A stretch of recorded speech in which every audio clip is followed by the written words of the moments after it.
Hello students, my name is Sumesh Sharma. I am working in St. Andrews Institute of Technology and Management, Gurugram as an assistant professor in computer science department. So this is our next lecture of web series of .NET. In the last lecture we had done with inheritance, types of inheritance, method overriding, polymorphism, types of polymorphism, sealed classes and sealed methods. I hope you have understood these topics very well.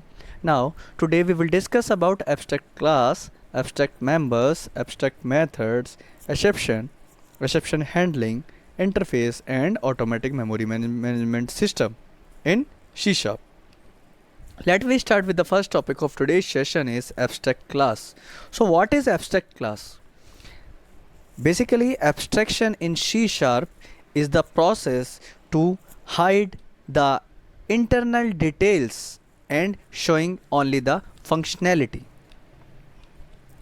The abstract modifier indicates the incomplete implementation and the keyword abstract is used before the class or method to declare the class or method as abstract. Also, the abstract modifier can be used with indexers, events and properties. So basically, an abstract class is one that is designed only as a base class and from which subclasses may be derived. A base class which is not intended to be initiated and is provided solely for the purpose of providing an outline for subclasses is known as abstract class. This class cannot be initiated and will generate an error if an attempt is made to do so. Such a class is meaningful if the language supports inheritance. The purpose of an abstract class is to provide a common definition of a base class so that multiple derived classes can share that definition. An abstract class cannot be initiated as an object and is only provided for the purpose of driving subclasses. An abstract class cannot be initiated, remember it always. And the purpose of an abstract class is to provide a common definition of a base class that multiple derived classes once share. Abstract classes have some features. The first one is abstract classes are designed to be inherited from. The second one in an abstract class can only be used as the base class of another class. Next one is one cannot create instances of an abstract class. So an abstract class is declared using the abstract keyword. An abstract class can contain abstract members or regular non-abstract members. The members of an abstract class can be any combination of abstract members and normal members with implementation. An abstract class can itself be derived from another abstract class. So, any class derived from an abstract class must implement all the abstract members of the class by using the override keyword, unless the derived class is itself abstract. In the abstract class, we already discussed about abstract members. So what are abstract members? So a C# abstract class contains abstract members which define what a subclass should contain. These abstract members only declare that a member of a particular type is required. It does not implement the member.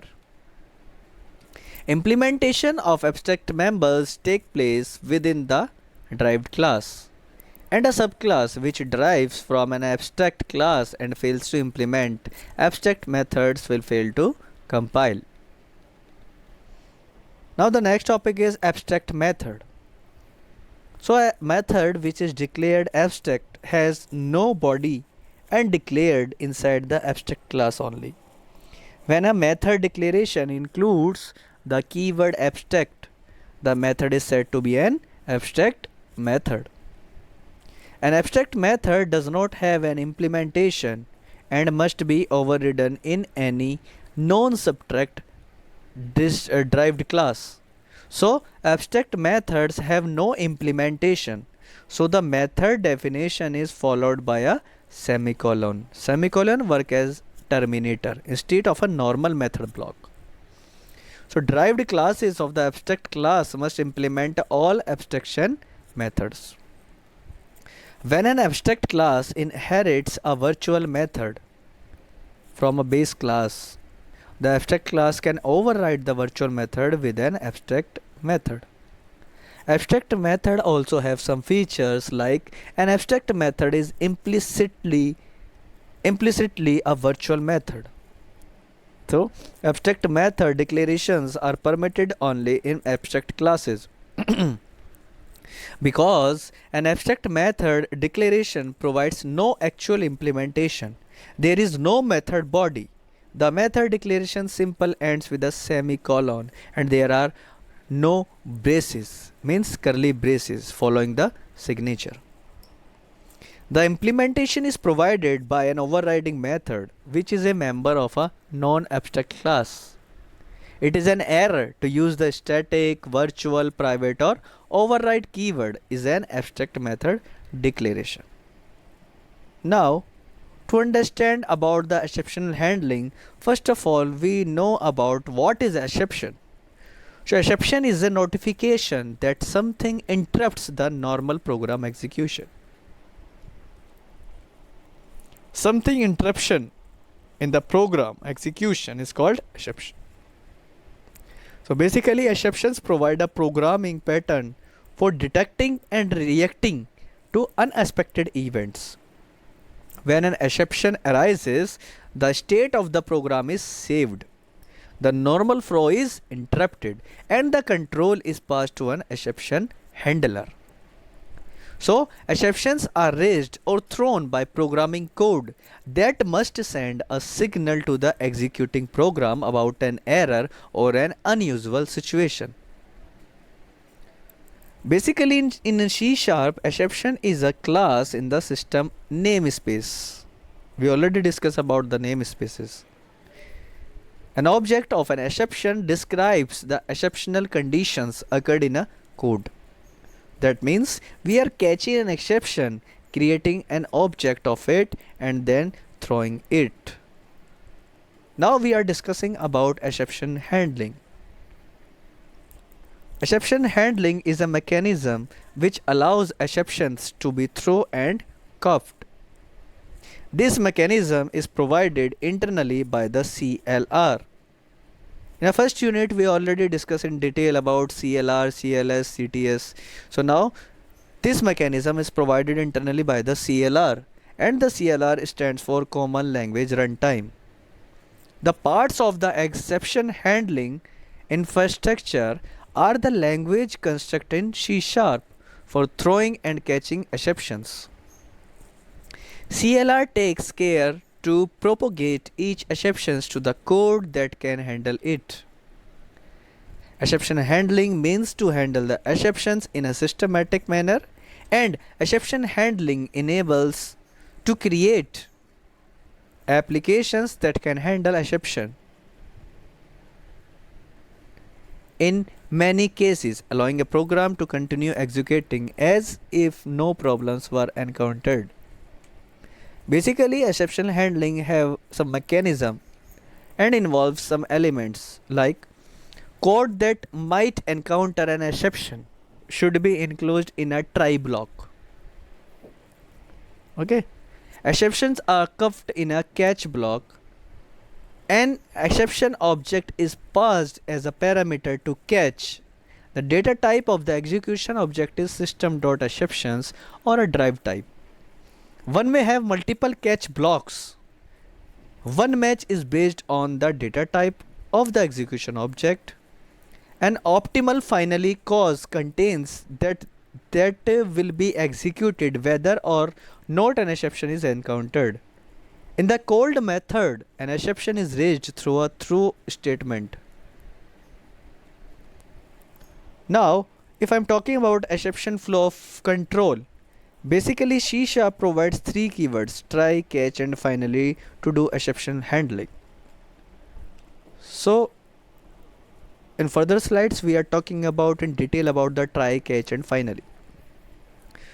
If I am talking about a normal description or brief description, so the try encloses the statements that might throw an exception, whereas catch handles an exceptions if one exists, and the finally can be used for doing any cleanup process. So each catch handler has a parameter specifying the data type of exception that it can handle.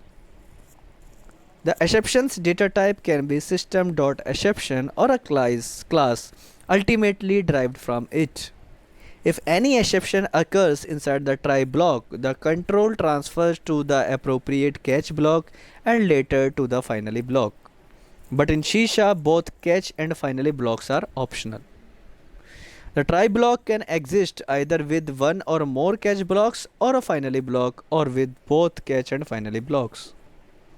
In C#, exceptions are nothing but objects of the type exception. The exception is the ultimate base class for any expression in C#. Now we are discussing about try, catch and finally block. The try block contains the code segment expected to raise an exception.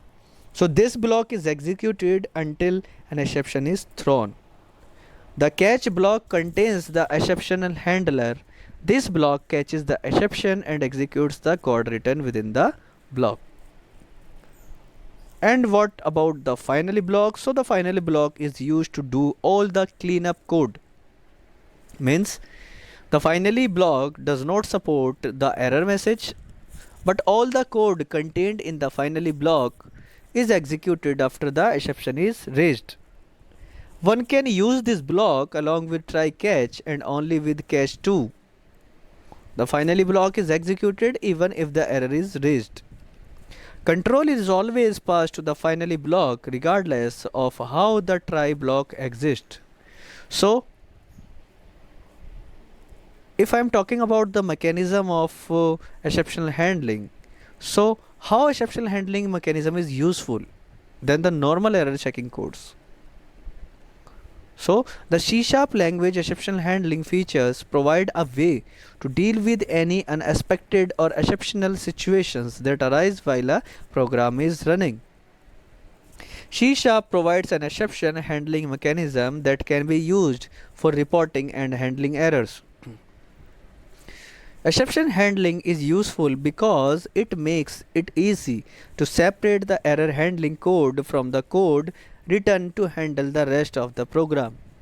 In the normal error check code mechanism, there is no facility to detect and handle exceptions. Thus, normal error check code lacks in proper recovery of errors and also lack in effective management of errors. Okay. Now the next topic of today's session is interface. So what is an interface? Basically C# does not support multiple inheritance. C# supports only single level inheritance, multi-level inheritance and hierarchical inheritance, but does not support multiple inheritance. But it cannot overlook the benefits of multiple inheritances. Therefore, in order to enjoy the benefits of multiple inheritances, C# provides interfaces. So the method defined in an interface do not have their implementation, and they only specify the parameters they will take and the types of values they will return. An interface is always implemented in a class. So an interface in C# is the equivalent of an abstract base class, and an interface is just a class skeleton with no code defined. If I'm talking about the characteristics of an interface, so the first one is using interface one can specify what a class must do, but now how it does it. Next, interface is similar to class and it cannot have data members. Any member of classes from interface can be implemented and no member of an interface can be declared as static. The next one is the methods are declared without any body. An interface adds most of the functionality that makes use of the multiple inheritances, and each class that includes an interface must implement all of the methods declared by that interface. Now, it is the last topic of the today's session, and also last topic of the unit, and also last topic of the complete course of .NET. Okay, so automatic memory management in C#. Basically, C# has automatic memory management. One can create new objects and it automatically will delete them when they are no more needed. So in the .NET framework, there is a special component of the CLR, Common Language Runtime, that looks after memory management. It is called a garbage collector because the garbage collector the following main task to check when the allocated memory for variable is no longer in use, then to release it and make it available for allocation of new objects. So C# has at its core a precise memory management scheme built into the .NET framework. This means that programmers have to write less code. Automatic memory management policies are carried out by the garbage collector, and these policies mean that the programmer does not have to manually allocate and free memory used by object. If I'm talking about the general life cycle of an object, so the object is created, then memory is allocated for the object, then the constructor is run, the object is now live. If the object is no longer in use, it needs finalization. Finalizations are run, the object is now inaccessible and is available for the garbage collector to carry out cleanup. The garbage collector frees up associated memory. So this is the general life cycle of an object. If I'm talking about the automatic memory management in C# is useful or not, so it is very useful because it reclaims objects that are no longer being used, clears their memory and keeps the memory available for future allocations. Automatic memory management also protects the programmer from the complex task of manually allocating memory for objects and then waiting for a suitable moment to release it.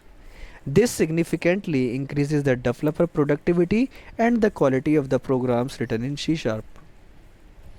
It frees programmers from explicitly deallocating the memory for an object, eliminating the problem of corrupt pointers encountered in languages such as C++. It relieves developers of the time-consuming task of manual memory management, and a task which often fails to prevent memory leaks that bring out a system at the most inopportune time. It removes common problems such as forgetting to free an object, which results in a memory leak, or attempting to access memory for an object that is already free.